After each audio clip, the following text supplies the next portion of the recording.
Despite the killer's efforts to conceal Elizabeth Hayden's disappearance, it was investigated immediately by police.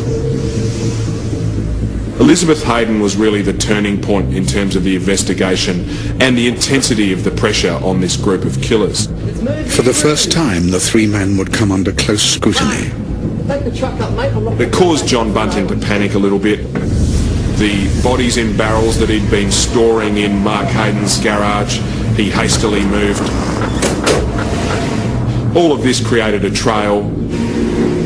The barrels were eventually moved to a disused bank 2 hours north of Adelaide in Snowtown. Despite an increasing and uncomfortable police presence around the suspects, the killings did not stop.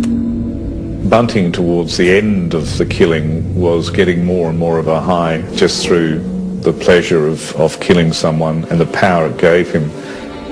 Vlasakis tells how Bunting asked him to lure a young man to Snowtown. That young man, neither homosexual or a paedophile, is Vlasakis' stepbrother, 24-year-old David Johnson, Marcus Johnson's son. David was a very good young man who had never been in trouble with the police.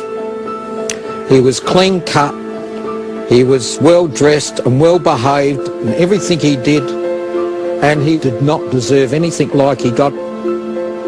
He was lured to his death by Jamie Vlasakis at John Bunting's insistence, and we have tapes which were played to the court, and it's spine-chilling to hear them.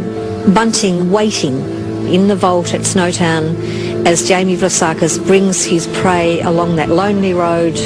Bunting's on the phone to Vlasakis saying, "This is the voice of happiness," and Vlasakis saying, "Ha ha, we're on our way."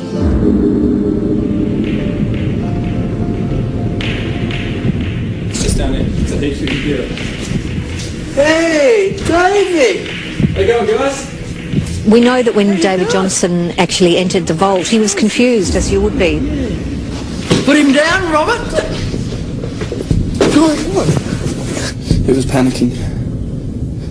And his legs were shaking, just shaking. Hold him down, Robert! Get over me! Robert, hold him down! He was looking around, but he didn't know what was going on. He was obviously in a lot of pain. Aside from the horrifying torture, Vlasakis reveals to police that the killing of David Johnson marked the last taboo for Wagner and Bunting. Vlasakis watched both men eat a section of flesh from their last victim. There had been some cannibalism. These people I knew, and I actually sat down and ate with them. And to think they've eaten my son, that's an indescribable feeling. So he had rituals. I mean, the most extreme ritual was the eating together of the flesh of the victim. And they were now tied together by mutual guilt and at one with each other.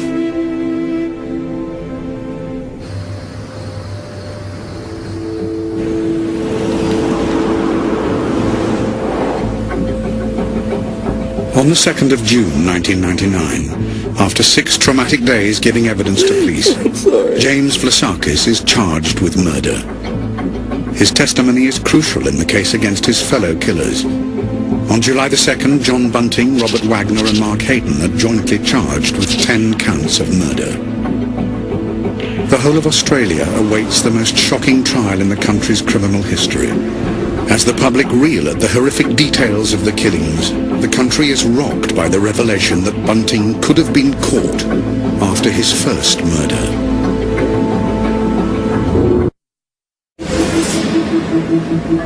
Four men are awaiting trial for a series of horrific